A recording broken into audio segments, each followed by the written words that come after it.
Le ciel était gris de nuages.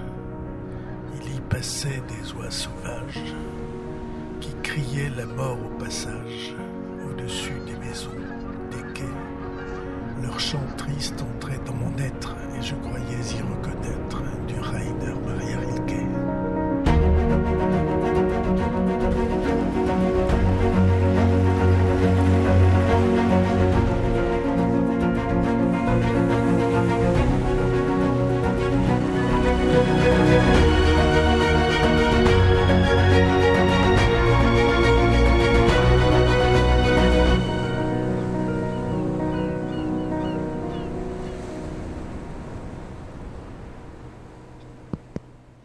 Bonjour et bienvenue à la conférence de ma collègue de l'Université de Pau et des Pays de l'Adour, Laurence Roussillon-Constanti, qui est professeure de littérature et d'art britannique, et elle vous parlera d'une toute petite partie, bien sûr, de son domaine qui lui est particulièrement cher.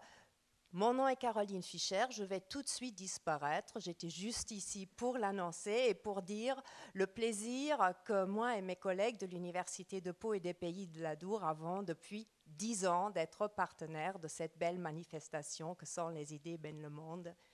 Je vous souhaite une très bonne conférence. Merci. Bonjour à tous. Et tout d'abord, j'aimerais remercier les organisateurs de ces magnifiques rencontres, ainsi que ma collègue Caroline Fischer, pour avoir fait le lien entre les organisateurs et l'université. En préambule de cette conférence, et pour situer un petit peu mon intervention d'aujourd'hui, je souhaiterais vous dire quelques mots sur moi. Je suis donc professeure des universités en études anglophones, comme on dit ici à l'université de Pau depuis 2015. Et j'ai avant exercé dans plusieurs universités, Grenoble, Lyon 2, Toulouse 3. J'ai aussi étudié en Angleterre, à Reading, Oxford et Cambridge, et je suis membre du collège de St. John's à Cambridge, qui reste mon université de cœur. J'ai effectué ma thèse sur les relations entre la poésie et la peinture chez Dante Gabriel Rossetti, un peintre issu du mouvement pré-raphaélite anglais, et je suis donc ce qu'on appelle une victorianiste, c'est-à-dire une spécialiste de cette période qui couvre globalement tout le XIXe siècle, puisque la reine Victoria a régné de 1819 à 1901. Même si mes recherches portent sur le passé, j'ai à cœur de faire des passerelles entre passé et présent, et le sujet proposé cette année dans le cadre des idées mènent le monde m'a tout de suite interpellée, parce qu'il faisait directement écho à des préoccupations partagées par des penseurs de cette époque victorienne que j'ai rencontrés sur mon parcours de chercheur. Dans ce qui va suivre, je vous propose donc une sorte de promenade anglaise qui nous mènera du boulevard des Pyrénées au nord de l'Angleterre industrielle du XIXe siècle, au cœur d'une réflexion que j'espère inspirante sur les utopies et les façons de vivre aujourd'hui. Je traiterai donc de la manière dont les hommes vivent, mais dont ils pourraient vivre, et donc aux raisons d'espérer. Si vous êtes fan des idées mènent le monde, c'était le sujet de l'année dernière. Le 4 février 1884, l'un des penseurs britanniques les plus respectés de son temps, John Ruskin, que vous voyez ici, prononçait une conférence à la London Institution au titre évocateur « The Storm Cloud of the 19th Century », le nuage d'orage du XIXe siècle. Il y dénonçait l'industrialisation, l'empreinte des humains sur l'environnement et les effets de la pollution atmosphérique sur la santé. Et il fustigeait l'Angleterre industrielle pour son rôle dévastateur dans le concert des nations. John Ruskin avait 65 ans passés. Et lui, qui avait la réputation d'être un grand orateur, il avait à peu près 2000 personnes dans son public. Vous voyez qu'il y a de la marge avec moi aujourd'hui. Il rendit son public un peu perplexe. Au lieu d'aborder les questions habituelles, c'est-à-dire ces questions d'histoire de l'art, il était professeur d'histoire de l'art à l'université d'Oxford, voilà qu'il se mit à aborder une série de phénomènes météorologiques et se mit à parler des nuages. Des phénomènes, dit-il, dont nous pourrons mesurer l'impact dans un siècle. Il cita ensuite de nombreux exemples littéraires dans lesquels il est question des nuages et remarqua de façon un peu visionnaire que l'on reconnaîtrait à l'avenir les changements climatiques majeurs qui se jouaient alors. Un siècle plus tard, on reconnaît aujourd'hui ces phénomènes. À l'époque, soyons honnêtes, jusqu'à très récemment, les spécialistes de Ruskin n'ont pas manqué de dire que cette image du nuage de tempête était une espèce de métaphore et qu'elle reflétait plutôt que l'état du monde et l'état psychique de John Ruskin lui-même, qui avait connu plusieurs sévères dépressions. Cependant, la crise climatique actuelle et contemporaine que nous connaissons et les relectures de cet auteur ont établi deux faits. D'abord, au sujet des changements climatiques, Ruskin avait raison. Il y avait là une coïncidence entre ses observations et ce qu'on sait désormais du climat au nord de l'Angleterre au moment où il écrivait. Il se basait d'ailleurs sur les observations qu'il faisait dans son jardin. Il notait la météo tous les jours. Il prenait des dessins aussi. Dans les années 1870, on savait donc déjà qu'il y avait des effets de cette industrialisation majeure au nord de l'Angleterre, même dans le Lake District, cette partie du nord de l'Angleterre, où John Ruskin s'était réfugié pour échapper à la pollution des grandes villes. De plus, il avait lui-même observé que dans les Alpes, les glaciers fondaient. Et je vous montre ici une photographie qui a été prise de la mer de glace à l'époque. En fait, une des principales preuves qu'on a aujourd'hui de la fonte des glaciers. Deuxième élément, si l'expression du nuage noir était bien une métaphore ou une image, c'est bien que cette idée d'un nuage noir pesant au-dessus de nos têtes n'était pas seulement celle d'un changement climatique, mais d'une véritable crise de société, ou même une crise de sens. Au-delà des phénomènes physiques qu'il remarque comme les fluctuations de température, la fonte des glaciers, les variations soudaines de la météo, c'est bien la relation entre l'homme et son environnement qui se joue et qui est en péril. Ce qu'il faut revoir, d'après lui, c'est bel et bien la manière dont les hommes vivent et considèrent leur environnement, la nature, les animaux, les plantes et le rapport des hommes entre eux. Sur le terrain, à Brentwood, cette magnifique maison qu'il a achetée sans même la voir parce qu'elle était au bord du lac, il avait lui-même développé, dès les années 1870, une forme de communauté où on trouvait des paysans, des jardiniers, des artistes, et tous réfléchissaient à des alternatives pour vivre mieux. Cependant, c'est l'un des principaux disciples de Ruskin qui va réussir à se faire l'écho de cette pensée humaniste et écologique avant l'heure, en développant un nombre incalculable d'initiatives qui toutes vont dans le même sens. Ne pas céder au découragement et se résigner à vivre dans un monde devenu hostile et inhospitalier, y compris pour les hommes eux-mêmes. Cet homme, c'est William Morris, que vous voyez ici photographié à gauche. On le présente souvent comme l'un des pères fondateurs du socialisme, mais je dirais que c'est tout d'abord un esprit et une force de travail incroyable. J'en veux pour preuve ce commentaire très connu d'un médecin appelé au chevet de Morris, quand on lui dit « Mais enfin, Morris vient de mourir. De quoi est-il mort ?»« Morris ?» Vous voyez ici en anglais à l'écran. Il est mort d'avoir été William Morris, d'avoir eu 10 ans, d'avoir vécu la vie de 10 personnes par le travail qu'il a fourni. Selon les sources qu'on peut consulter, William Morris est plutôt décrit comme un artiste, tantôt un pionnier du design, mais aussi un réformateur politique, ce qu'il a été tour à tour, et j'ai envie de dire tout à la fois. Pour le situer, on peut déjà dire que Morris appartient à la deuxième génération des peintres pré-raphaélites, ce mouvement d'artistes, peintres, poètes, sculpteurs, qui se regroupèrent sous la houlette du charismatique Dante Gabriel Rossetti dès 1848 et fondèrent la confrérie pré-raphaélite, qui se voulait un mouvement de renouveau des arts au sens large. William Morris avait rejoint ce groupe en 1855 avec son ami peintre Edward Burne-Jones, que vous voyez sur cette caricature qui est en train de se coincer sur ce petit coffre qu'ils ont dessiné. Et ils avaient tous les deux cet idéal, former une confrérie sur le modèle des chevaliers de la table ronde. Ils étaient un peu des doux rêveurs, et c'est vrai que Rossetti, en les rencontrant, écrit « Ces deux-là, ce sont les plus gentils rêveurs du pays des rêves. » Morris, à cette époque, hésite entre plusieurs voies. Il peint, alors ici plutôt bien, mais par la suite plutôt mal, donc il hésite un petit peu à devenir peintre. Il écrit des poèmes, il continue à étudier l'architecture à Oxford, et puis il va diversifier finalement sa pratique et regrouper autour de lui un certain nombre d'artistes. Ses premières réalisations avec les préraphaélites reflètent ces divers intérêts lorsqu'ils entreprennent de peindre des fresques dans ce qui était à l'époque the Oxford Union Debating Hall, et qui est maintenant la bibliothèque de l'Oxford Union à Oxford donc. Mais finalement, c'est lorsqu'il confie à l'architecte Philip Webb la réalisation de sa future maison que William Morris trouve sa voie et le moyen de réunir autour de lui des artistes capables d'alimenter son rêve d'un monde idéal. Alors, je vous montre juste les fresques ici. Alors, à gauche, vous avez... Malheureusement, elles se sont beaucoup dégradées, hein, et on ne peut même pas,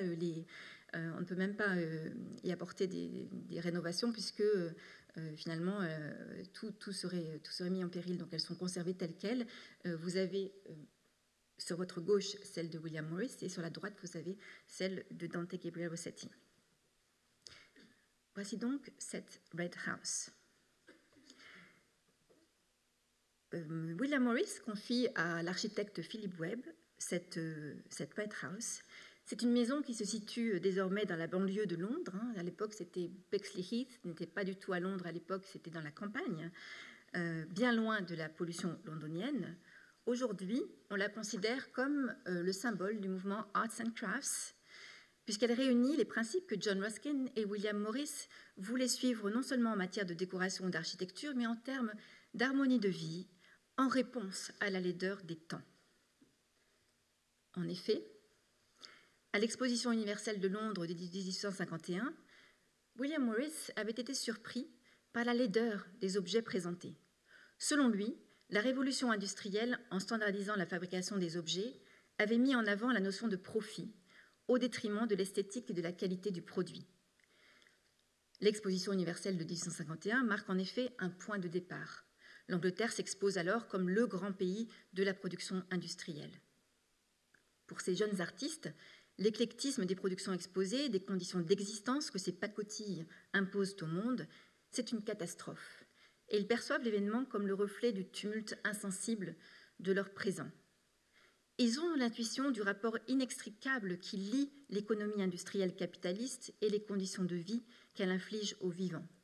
Ils constatent avec effarement l'affaiblissement des conditions de vie des ouvriers, la pollution, la concentration urbaine, l'insalubrité des logements, le travail des enfants et les effets de la désertification des campagnes, l'atomisation des cellules familiales, l'appauvrissement des formes de solidarité en milieu rural.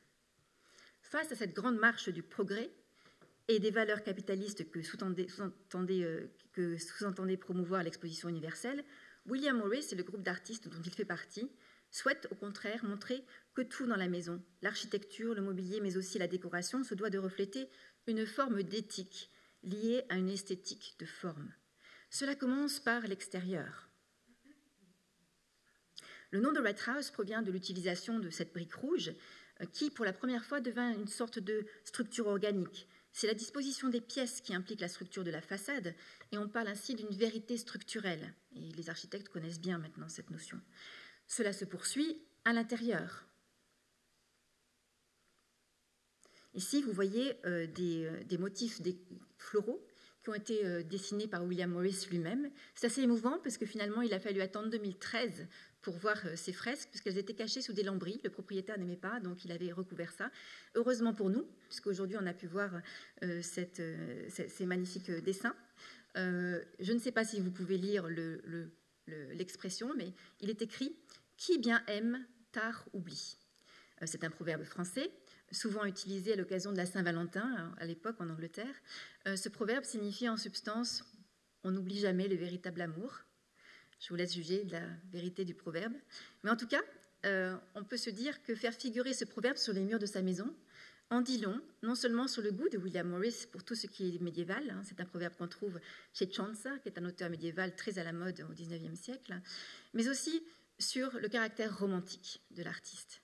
N'oublions pas qu'à l'époque, il vient d'épouser la captivante Jane Morris, que vous voyez ici en photographie, elle qui sera peinte par Dante Gabriel Rossetti, juste pour faire un petit clin d'œil à la thésarde que j'étais d'antan. Voilà, et que Jane Morris, à l'époque, incarne pour lui et le groupe préraphaélite en son ensemble un idéal de féminité. Dans la maison de Red House, William Morris a également mis sur pied une imprimerie, carrément.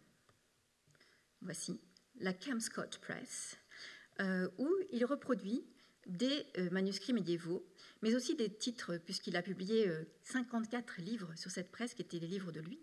Et sans surprise, on y retrouve d'autres titres, comme celui de John Ruskin, La nature du gothique, ainsi qu'une très belle édition que vous voyez ici de Chaucer, avec des enluminures et des dessins, dont les dessins de Burne-Jones, qui est donc le peintre pré-raphaélite dont je vous parlais tout à l'heure.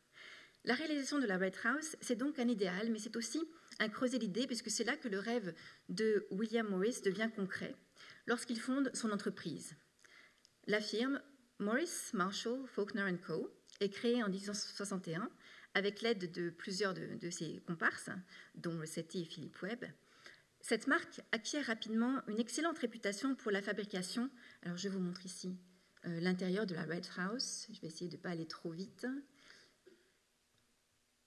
Voilà, les carreaux de céramique, les vitraux avec la devise de William Morris qui était « si je puis si je peux ». C'est donc un creuset d'idées, puisque c'est là qu'on va retrouver donc William Morris, sa fondation, son entreprise fait des vitraux, des carreaux de céramique, mais aussi des papiers peints et des textiles. Je suis sûre que vous connaissez, tout le monde a vu du William Morris, même sans le savoir, et vous le regardez aujourd'hui sur mon chemisier d'ailleurs, entre parenthèses, voilà, puisque c'est vendu aujourd'hui par Horreur Malheur H&M. Elle devient ultérieurement, cette compagnie, Morris & Co. Voici un des motifs les plus connus. On s'accorde aujourd'hui pour dire que c'est grâce à cette initiative née d'une révolte contre les réformes de la société victorienne et en réponse à l'industrialisation massive initiée en Angleterre que le mouvement Arts and Crafts est né.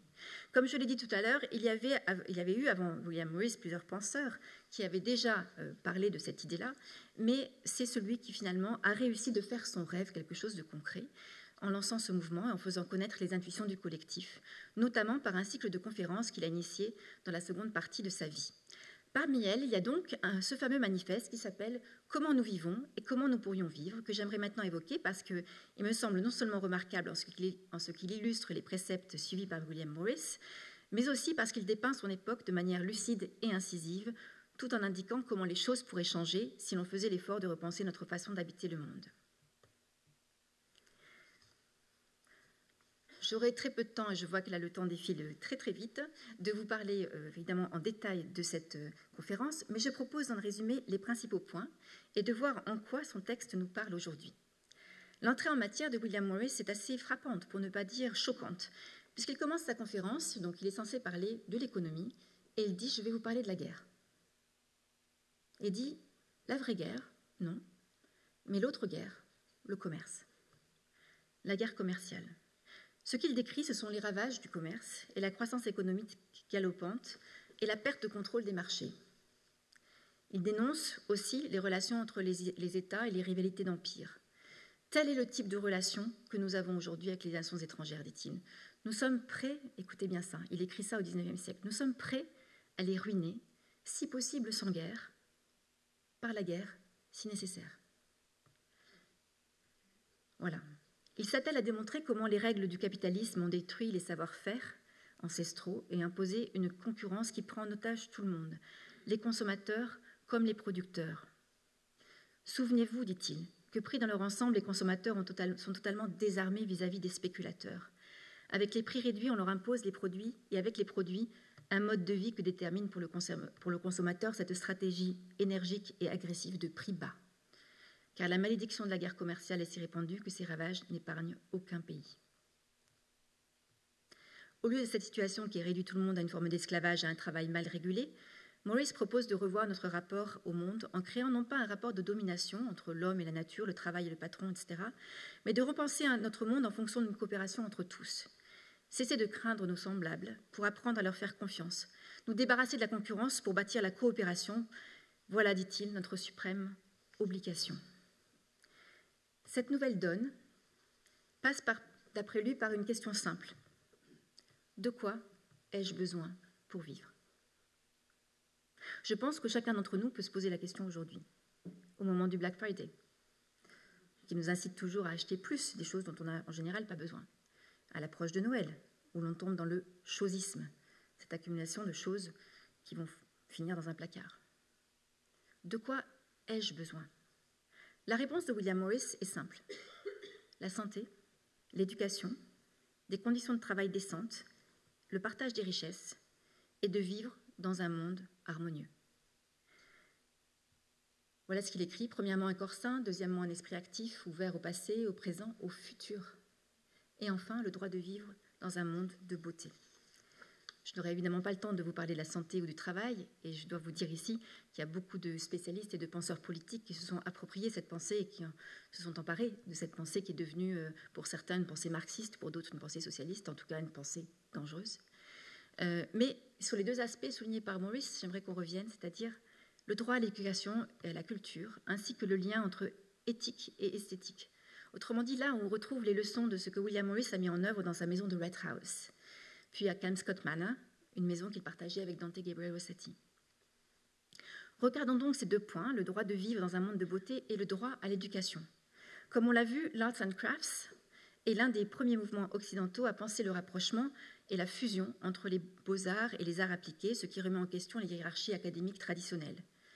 Pour William Morris, il ne doit pas y avoir de différence entre l'art et l'artisanat, qui appelait dans une de ses conférences « the lesser arts », les arts mineurs, évidemment les arts qui sont en général dévolus aux femmes. Un savoir-faire ancestral, des techniques modernes qui s'inspirent du passé et le revisitent. Donc ce qu'il dit, on a dit de William Morris qu'il était contre la machine, c'est pas vrai. Ce qu'il disait, c'est qu'il faut que la machine soit contrôlée par l'homme et que voilà, on ne se laisse pas dominer par la machine. On ne peut pas s'empêcher de penser aujourd'hui à l'IA, bien entendu. Dans sa pratique à lui, il s'est initié à de nombreuses techniques.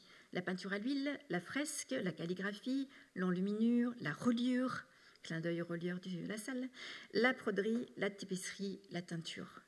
Cette inclusivité l'amène à encourager tout un chacun à porter un autre regard sur les arts, mais aussi sur les artisans, le travail de la main en général. Je choisirai un seul exemple ici, volontairement féminin, qui est celui de la broderie. Voilà un exemple d'un motif qui n'a pas été fait par William Morris, même si lui en a fait beaucoup. Je voulais vous montrer surtout celui de May Morris, sa fille, qui a repris le flambeau de son père et qui a ensuite fondé une école pour des jeunes filles et pour l'apprentissage des jeunes filles qui s'appelle à la Royal School of Needlework en Angleterre. Ce qui caractérise cet engagement de Morris au niveau de la broderie, c'est d'avoir contribué à remettre au goût du jour et à sauvegarder la broderie traditionnelle au point de croix. Les travaux d'art à l'aiguille mettent l'accent sur la couture à main levée et les ombres délicates en fil de soie et sont censés encourager l'expression personnelle de l'ouvrière à l'aiguille. Ça contraste fortement avec ce qu'on trouvait en concurrence à l'époque victorienne, et c'est ce que vous voyez ici. Donc vous avez sur la gauche des patrons qu'on trouvait en fait dans les magazines pour femmes, et c'était quelque chose qui était devenu vraiment comme des kits, qu'on trouve encore aujourd'hui d'ailleurs. Et à droite, vous avez un exemple de ce qui avait été confectionné, c'est-à-dire des pantoufles magnifiques, c'est vrai, mais complètement anonymes, on va dire, puisqu'on ne sait pas à quelles elles ont appartenu, mais elles sont tellement peu originales, puisqu'elles ont été faites d'après un de ces patrons qu'on ne peut pas vraiment savoir leur histoire. Donc, à travers sa démarche, William Morris montre qu'il est possible, qu'il est souhaitable de retrouver les gestes d'autrefois et de produire de beaux objets à la portée du plus grand nombre. Il faut reconnaître aujourd'hui que même quand il a produit lui-même ces objets à travers la William Morris & Co., ce n'était pas à la portée de toutes les bourses. Mais son idée était qu'il fallait allier l'esthétique et l'utilitaire. C'est ce que vous avez vu. N'ayez rien chez vous qui ne soit beau et agréable. Il fallait que tout le monde puisse se satisfaire de ce qu'on fabrique, de ce qu'il fabrique, de ce qu'il possède, et que les traditions perdurent pour que l'on puisse vivre en harmonie avec le monde qui nous entoure et la nature. Parce que ce qu'il reprochait finalement à ses patrons, c'était la matière, mais c'était aussi le fait que ces fleurs, d'après lui, étaient des fleurs mortes, entre guillemets. Ce n'étaient pas des fleurs qui avaient été vraiment observées dans la nature. À travers ses écrits, mais surtout à travers ses multiples projets, William Morris, comme John Ruskin, nous enjoignent finalement à ne pas nous décourager et à ne pas accepter les dégradations dans quelles qu'elles soient, qu'il s'agisse de la pollution des nappes phréatiques, de la pollution atmosphérique, de la surconsommation, mais aussi de la dégradation des relations humaines. Comment peut-on mieux vivre aujourd'hui et existe-t-il des alternatives?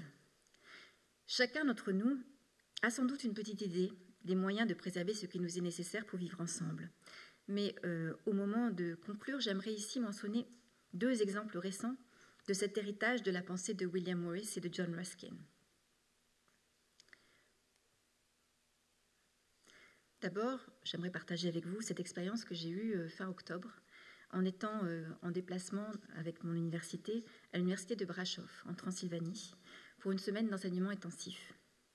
Lors de ce séjour Erasmus, il y avait une vingtaine d'étudiants des 4 coins de l'Europe qui ne se connaissaient pas, qui ont vécu une semaine au rythme d'un séjour qui portait sur le thème de Dracula, évidemment la Transylvanie, mais aussi des questions relatives au tourisme et à la valorisation de certains lieux parfois peu fréquentés, d'autres lieux trop fréquentés, et des endroits parfois désertés et menacés de cette très belle région. Au cours de ce programme, nous avons eu la chance de rencontrer un talentueux céramiste roumain, Marinel Iori, qui a été formé en Angleterre. Je vous le montre ici à l'écran, il est au milieu avec son bonnet. Et qui a comme ambition de faire revivre la céramique traditionnelle roumaine de Saskiț, qui est la ville où il habite, celle qui était bleue et dont les motifs sont créés non pas en peignant sur la surface, mais en grattant la surface. Autrement dit, l'objet est d'abord coloré, puis en grattant la surface, on arrive à finalement découvrir un motif.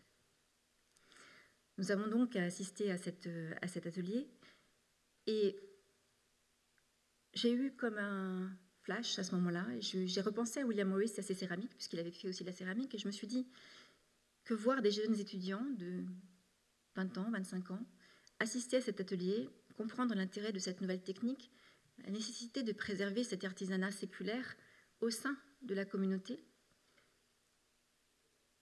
me faisait mesurer à quel point on pouvait encore aujourd'hui voir germer autour de nous de magnifiques initiatives qui vont dans le sens de ces utopies d'un siècle passé. Par l'éducation, par l'enseignement universitaire, gratuit, public, par le partage des connaissances et des compétences, j'ai cette conviction que les jeunes générations trouveront le moyen de ralentir la croissance qui nous entraîne à notre perte et réussiront sans doute à réparer ce monde, non en tournant le dos au passé, mais en intégrant les enseignements que l'on peut en tirer. De même, je souhaitais vous parler d'une deuxième initiative. Cette fois-ci, c'est celle de la Guilde de Saint George. La Guilde de Saint George a été formée par John Ruskin en 1871. C'était une utopie, l'idée de pouvoir financer des projets de réhabilitation pour des personnes en marge de la société, des projets d'éducation, et puis des projets comme celui-ci qui était effectivement d'avoir une forêt qui avait été mise à disposition par la mairie. Imaginez ça, la forêt mise à disposition pour ces projets. Et aujourd'hui, dans le Ruskin Land, se passent plein de belles choses. Il y a des gens qui viennent en stage, il y a des écoles qui viennent ici, qui dessinent, qui veulent se promener dans la forêt, qui viennent apprendre comment s'occuper de la forêt. Il y a aussi des étudiants qui viennent de l'université de Birmingham, faire des ateliers de création dans la forêt. Autrement dit, une vie est là, un fil est là, tendu en fil rouge, depuis le XIXe siècle jusqu'à nos jours. J'ai donc la conviction qu'il ne faut pas se décourager, qu'il faut continuer à rêver qu'un monde meilleur est possible et avoir cette audace ou cette arrogance. Et pour conclure, donc, je voudrais vous faire écouter un tout petit peu en anglais une citation de William Morris qui écrit ça à la fin de sa vie.